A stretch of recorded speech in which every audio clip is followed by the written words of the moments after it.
My name is René Holt. I'm Danish. I work for a Danish company called Dancopter, and I'm the chief flight instructor. We fly the EC225 helicopter and the EC155 primarily. 2 flights normally a day we do.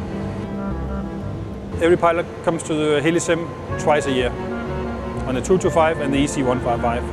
So I'm here in HELISIM quite a lot to refresh the skills and renew my licenses. To become a pilot in Dancopter, you have to go through a screening process. So first of all, you need to be a good pilot, handling-wise, and you also need good personal skills. And I think more and more emphasis is on good cockpit cooperation, and that's also part of the training we do here in HELISIM to enhance the cockpit cooperation between the 2 pilots, the captain and the co-pilot. I think the full flight simulators really take the pilots to I think they consider it really realistic. So they know that when they're put into a situation, I think most of them consider it almost real, and they act according to that, and they hopefully learn from that and bring the experience back home if an emergency should happen in a real flight. Hopefully not, but you never know. I think the most serious we had was a lightning strike, where the pilots were blinded and the helicopter didn't feel very well. So that's where you actually start acting on reflex, because they couldn't see for almost a minute after the lightning strike. It was a night flight. So I think that's where you need all the basics on the back of the mind to be ready to take over in a real emergency.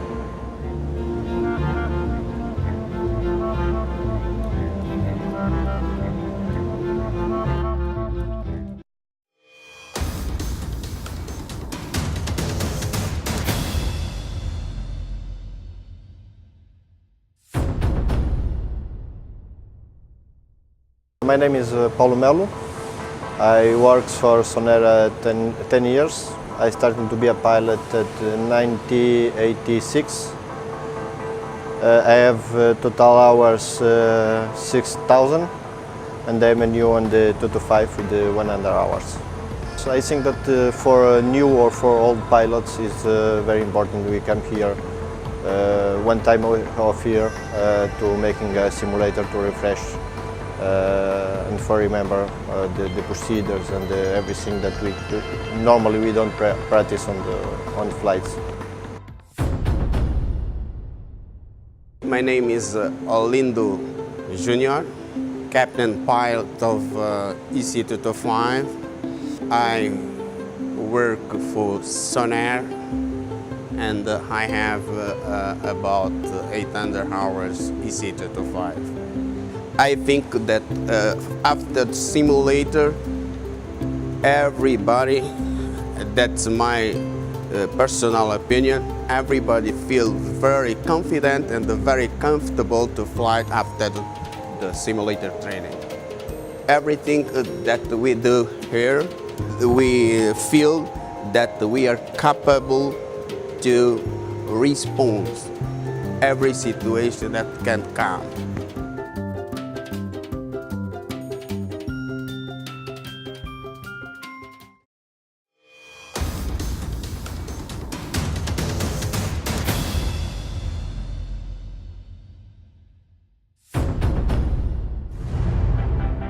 My name is Marika, my rank is captain, and my total amount of flight hours, I don't know them exactly, but it's about 1,800 hours grand total.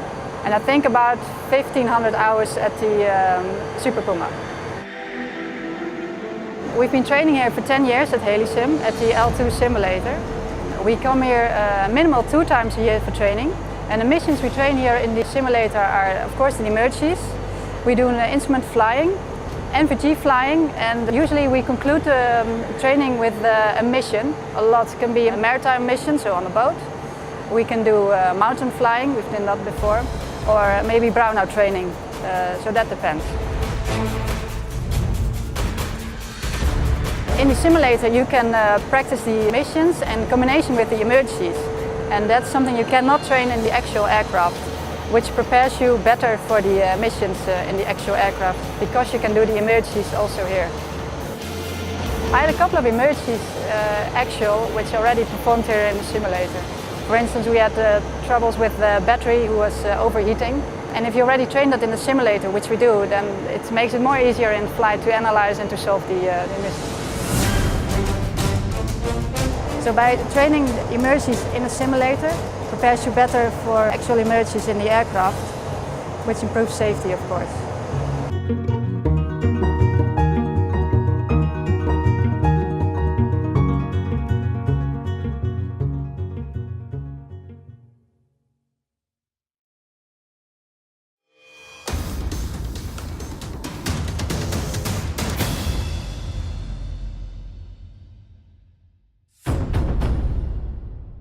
My name is Samuel Yip Wai-hong. I'm from Hong Kong and I work for the Hong Kong Government Flying Service.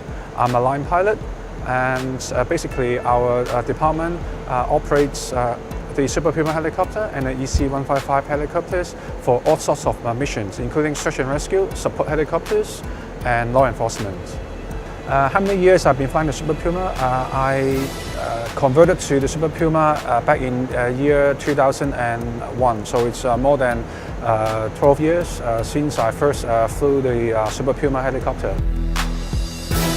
This week we have practiced engine failures, the Cat-A profile reject takeoff or continued takeoff. We also practice electrical system failures, hydraulic system failures, and tail rotor failures, and most importantly, the auto rotation and ditching procedures.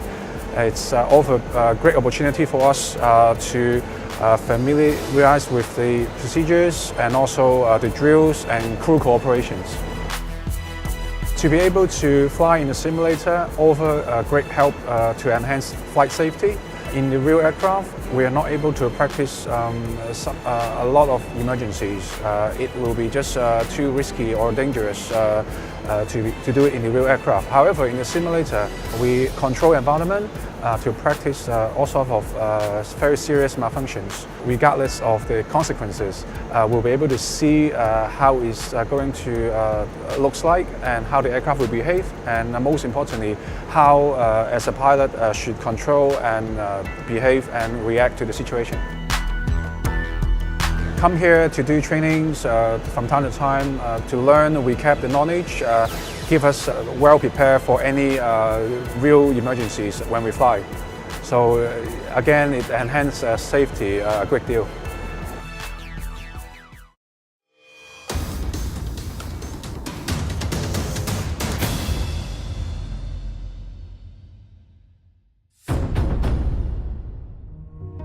My name is Artist Tang. I'm from the Hong Kong Government Flying Service.